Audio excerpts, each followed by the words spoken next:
Hey, everybody. Welcome to North Shore and Happy New Year. I don't know about you, but I was ready for 2021 like back in July. But now we finally made it. Now we can finally say 2020 is behind us. So let's close in prayer. I'm just kidding, but it feels that way, right? I mean, 2020 was like one calamity after another, to the point that when something happened, people were just saying this one phrase over and over. That's just so 2020. Oh, you broke your leg? That's just so 2020. Oh, you got audited this year? That's just so 2020. Wow, your girlfriend dumped you for a guy she met on Zoom? Sounds like our good old friend 2020. I mean, only in the year 2020 would we face not just a global pandemic, but an outbreak of murder hornets. I mean, not regular hornets, but murder hornets. I saw a meme that said, "What are murder hornets and how much toilet paper do we need to buy?" Because that's just so 2020. Now, to be fair, 2020 hasn't been all bad. Many of you have had more time with your family, or you're no longer having to commute through traffic, or maybe you welcomed a new member of the family this year. Some parents even used the pandemic as inspiration for naming their newborns, like the twins in India who were named COVID and Corona. True story. Or the two boys that were named Lockdown and Sanitizer. These are real things. Now, when asked why, their parents said they wanted to turn the fear and anxiety of the season into something positive, which is admirable, though I wonder if their kids will see it that way when they grow up. But for most people, 2020 has felt like a year worth forgetting. I mean, think about it. It's impacted everybody. Seniors have struggled. Parents have struggled. Students have struggled. Workers have struggled. Healthcare providers have struggled. The under-resourced have really struggled. And the list can go on and on. Our 3-year-old daughter has been missing out on the social and emotional development that comes from being able to play with other kids. And our son Jude, who was born just a few weeks before the pandemic began, didn't see any other human beings outside our family for months. So now he's skittish around pretty much everybody. And all that has been heartbreaking for us. And I imagine most, if not all of you, have a story of heartbreak or loss or disruption or discouragement because that's just so 2020, right? So here's what I want to do as we get started. I want you to take out something that you can write with or write on. You can go with the old classic pen and paper approach or just grab your phone or a computer. And I want you to write down the most heartbreaking or discouraging or disruptive part of 2020 that happened in your life. Now, it could be the loss of work or school. It could be pain in a relationship or your family. It could be a sickness or unemployment or growing debt. It could be depression or discouragement. Just write down anything from 2020 that you wish you could change or simply put behind you. Everybody write something down? Now, I want you to keep this close because I'm going to ask you to do something with it in just a few moments. But the fact that we all have something we want to leave behind is one of the reasons why so many people were so excited about starting a new year. And yes, a new year is an opportunity for a fresh start. It's a chance to make new decisions or set new priorities or try to improve our lives. But before we turn the page on 2020, I believe God is calling us to stop and actually look back and ask some really important questions. Like, how about this? What can I learn from this past year? Or this, what has God been trying to teach me this past year? Or what if 2020 isn't a year to forget, but a year to learn from? There's a poem that went viral this past year that captures this sentiment so well. It says, what if 2020 isn't canceled? What if 2020 is the year we've been waiting for? A year so uncomfortable, so painful, so scary, so raw, that it finally forces us to grow. A year that screams so loudly, finally awakening us from our ignorant slumber. A year we finally accept the need for change, declare change, work for change, become the change. A year we finally band together instead of pushing each other further apart.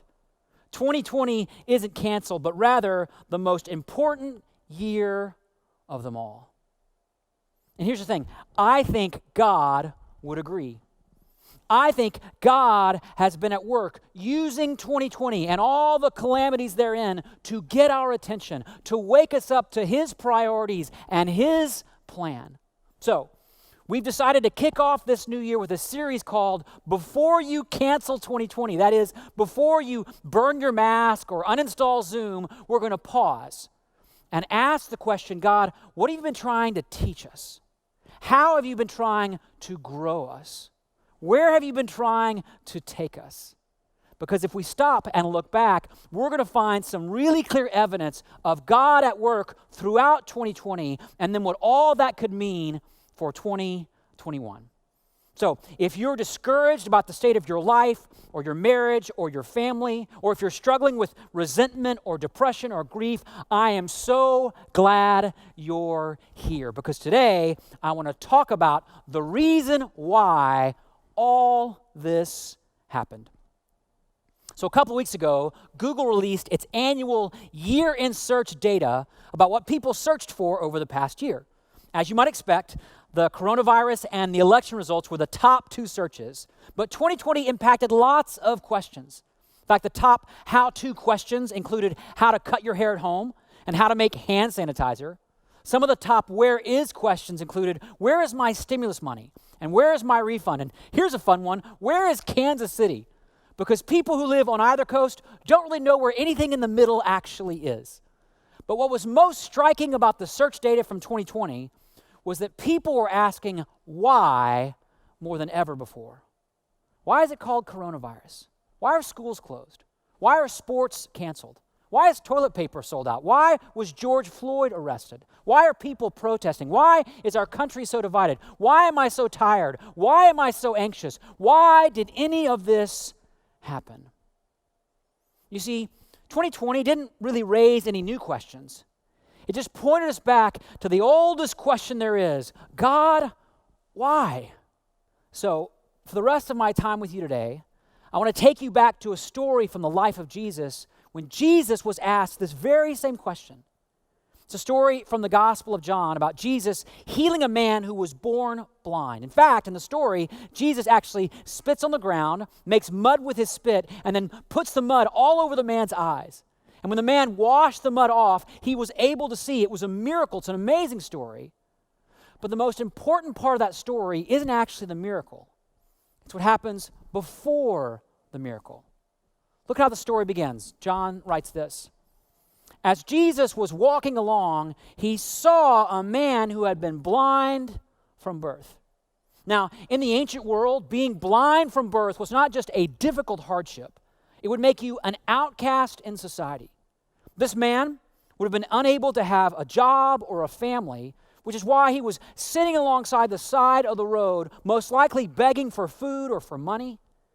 And it was in that exact place, that exact condition, that Jesus saw him. He noticed him. I mean, think about that. People have been walking by this guy like all the time. Everybody knew he was there, but no one really saw him. No one stopped to take an interest in his life or his pain, which is exactly how it can so often feel when you're experiencing suffering or pain or loss. It feels like no one really sees you. No one really gets it. I heard from someone recently who's going through a very messy divorce, and he said, it's not just a painful process, it's an incredibly lonely one. I mean, sure, everybody has a word of advice or direction, but basically, they're all just kind of passing along by. No one really stops and sees you. And this man, blind from birth, was being passed by all the time, but get this, Jesus saw him. In fact, if you look back at the life of Jesus, he often saw people that no one else really saw.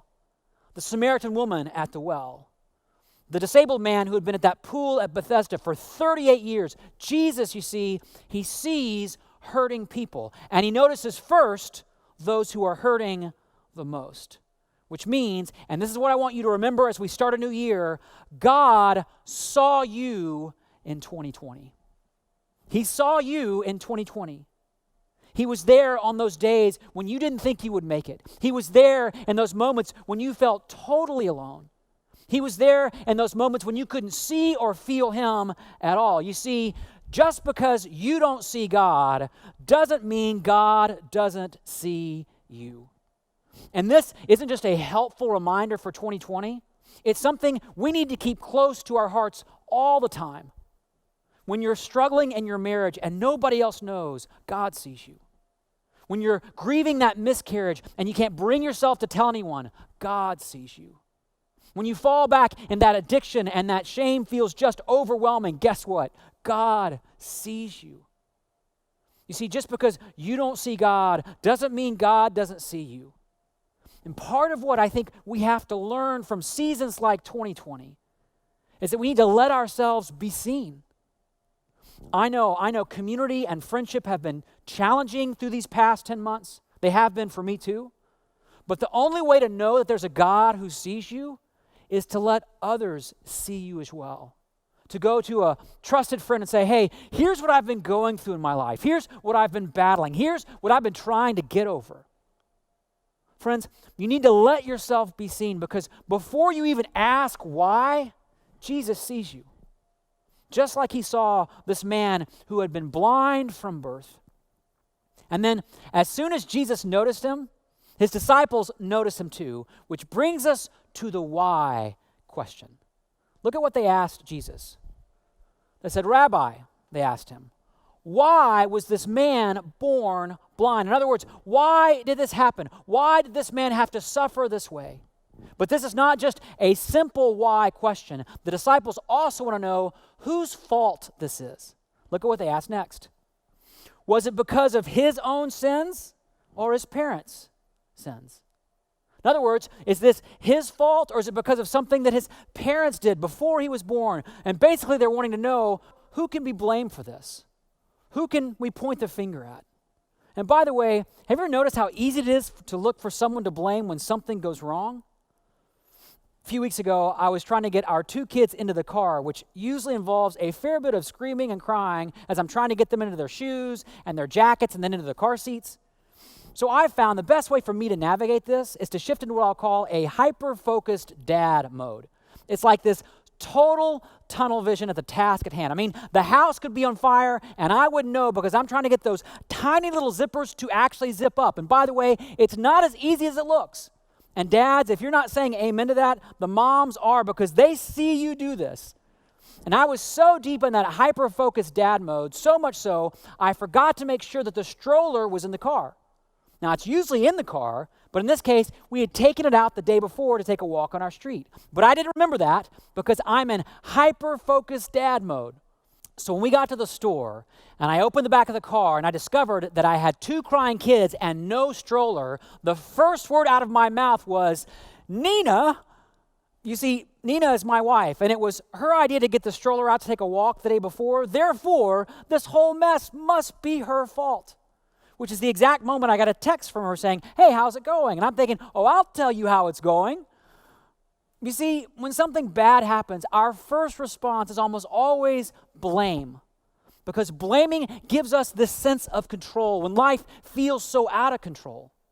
Which is one of the reasons why there was so much blaming and finger pointing this past year. I mean, think about it. Life has never felt more out of our control than it did in 2020. And one would have hoped the church's response would have been, we were never in control, but let us tell you about the God who is. But instead, so many of us got caught up in the blame game. Here's why this problem is the Republicans' fault, or here's why this problem is the Democrats' fault, or here's why this problem is the media's fault. But here's the thing, blaming never solves the problem. It doesn't bring people together, doesn't provide any solutions, it doesn't improve any relationships. In fact, writer and researcher Brene Brown says that clinically speaking, blame is simply a way to discharge pain and discomfort. In other words, we blame because we're mad, and blaming someone helps us feel better. But here's the thing, Jesus refused to play that game. When the disciples asked whose fault this is, look at what Jesus said. He said, it was not because of his sins or his parents' sins, Jesus answered. This happened so the power of God could be seen in him. In other words, this man's situation, it's not about who sinned or who messed up or who should have known better. It's about how the power of God can be at work through it. It's about the good that God can bring out of it. You see, we come to God with a question about why or how something happened, and God answers with, here's what I'm going to do with it. We want a reason, but God says, I've got a plan. And the plan isn't based on our power or our ability. It's based on God's power and God's ability, which is far greater than ours. A few weeks ago, our daughter Nora was trying to open a jar, and that lid was sealed on really, really tight. And I was standing there watching her use all of her power to try to turn that lid, and she was squeezing and shaking, but she just couldn't do it. She needed someone who was stronger. Someone with like superhuman hand strength. Someone who had the grip strength and arm muscles to get the job done. So it was a really good thing that my wife was there. And she grabbed that jar and opened it without flinching. Here's the thing. God's power works in a similar way. It comes to us in moments of weakness or frustration or pain, and it can transform that weakness or pain into something redemptive and beautiful. There's a couple I know in California who had a dream of having the perfect family. And that dream came alive when they had their first daughter, and it felt like it came alive even more 2 years later when they had their second daughter named Hannah. But just 2 days after Hannah was born, she was diagnosed with a brain disorder, and the doctors didn't expect her brain to develop any further. The weeks and months that followed were just a blur of tears and exhaustion and asking why. Why did God let this happen? Why isn't God doing something about it? But instead of giving them a reason, God's power began to show up in all these unexpected ways. They began to experience His presence like never before. They experienced the love of their community like never before. And God provided material support like nursing care and medical treatment for little Hannah. They even told me, these are their words, despite the disappointments, this time has brought us closer to God. We've been incredibly blessed by God's goodness, and we want to thank Him for all the ways He's working in our lives and for our beautiful baby Hannah.